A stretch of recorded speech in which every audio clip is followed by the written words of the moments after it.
నెలల తరబడి ఎన్ని మందులు వాడినా మీ మోకాల నొప్పులు తగ్గట్లేదా? ప్రాణ పెయిన్ క్లినిక్ లో అత్యాధునిక చికిత్స. దేవతల నగలకు పాములు కాపలా కాస్తాయా? పురాణాలలో చెప్పినట్టు జగన్నాథుడి అత్యంత విలువైన ఆభరణాలను కోబ్రా వంటి భారీ విష స్వర్పాలు కాపలా కాస్తాయా? ఒడిశాలోని పూరి జగన్నాథుడి రత్న భండాగారంలో ఏముంది? దేశవ్యాప్తంగా అత్యంత ఆసక్తిగా ఎదురుచూస్తున్న ఒడిశాలోని పూరి శ్రీ క్షేత్ర రత్న భండాగారం రహస్య గది తెరిచేందుకు రంగం సిద్ధమైంది. కర్రపెట్టెల్లో దాచిన విలువైన జగన్నాథుడి ఆభరణాల గది 46 ఏళ్ల తర్వాత ఆదివారం తెరుచుకోనుంది. ఆ రహస్య గదిలో ఉండే రహస్యాలు నేడు బయటపడనున్నాయి. రత్న భండాగారంలో ఏ మేరకు ఆభరణాలు ఉన్నాయి? 46 ఏళ్లుగా తెరవని గది ఎలా ఉంది అన్నది ఇప్పుడు ఉత్కంఠ రేపుతుంది.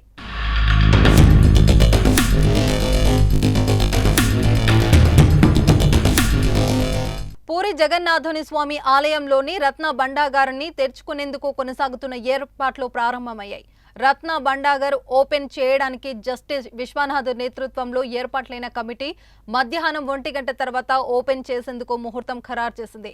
పూరి జగన్నాథ స్వామి ఆలయ కార్యాలయంలో అధికారులు సమావేశమయ్యారు. భండాగారం తెరిచేందుకు నిపుణులను రంగంలోకి దింపడంతో పాటు మరోవైపు సెంటిమెంట్లకు అధిక ప్రాధాన్యత ఇస్తున్నారు. నాగబంధంలో ఉందని గదిని తెరిస్తే అరిష్టం అన్న కొన్ని ప్రచారాల నేపథ్యంలో తగిన జాగ్రత్తలు తీసుకుంటున్నారు. ఆలయంలో ప్రత్యేక పూజలు నిర్వహిస్తున్నారు. పూరిలోని లోక్నాథ్ టెంపుల్లోనూ ప్రత్యేక పూజలు కొనసాగుతున్నాయి. ఆలయంలోకి భక్తులు దర్శనాలను నిలిపివేశారు.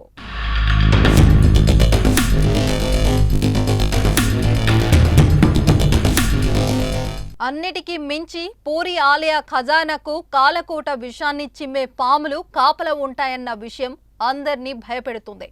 ఈ ఖజానాకు పాములు రక్షణగా ఉంటాయని పురాణాలు, జానపద కథలు చెప్తున్నాయి. అందుకే ఖజానా తెరవడానికి ఆలయ కమిటీ చాలా జాగ్రత్తలు తీసుకుంటుంది. స్నేక్ క్యాచర్స్ తో పాటు పాములు కాటు వేసే వెంటనే ట్రీట్మెంట్ ఇవ్వడానికి డాక్టర్ల బృందాన్ని కూడా సిద్ధం చేస్తుంది. మొత్తం 16 మంది వెళ్తున్నారు. వారిలో ఆర్కియాలజీ నిపుణులున్నారు. చిమ్మ చీకటి ఉండడంతో పవర్ఫుల్ లేజర్స్, టార్చ్ లైట్స్ తీసుకెళ్తున్నారు. ఆలయ కమిటీ సభ్యులు ఇక ఆభరణాల విలువ లెక్కించే వారున్నారు. పెద్ద పెద్ద పాములను సైతం అవలీలగా పట్టుకొని బంధించే పకడ్బందీ స్నేక్ క్యాచర్స్ ఉన్నారు. అన్ని రకాల మందులతో డాక్టర్లు రెడీ అయ్యారు.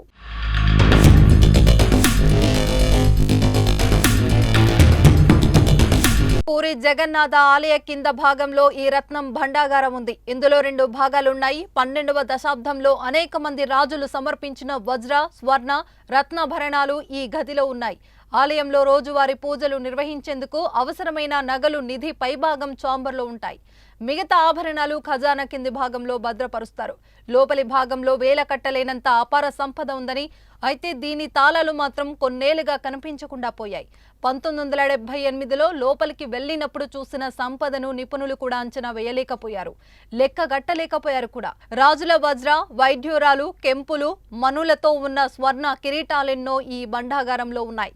మరి ఈ పూరి జగన్నాథ ఆలయానికి చెందిన ఖజానాలో ఏమున్నదని కాసేపట్లో తెలిసిపోనుంది. చూసేందుకు సిద్ధంగా ఉండండి అందరూ.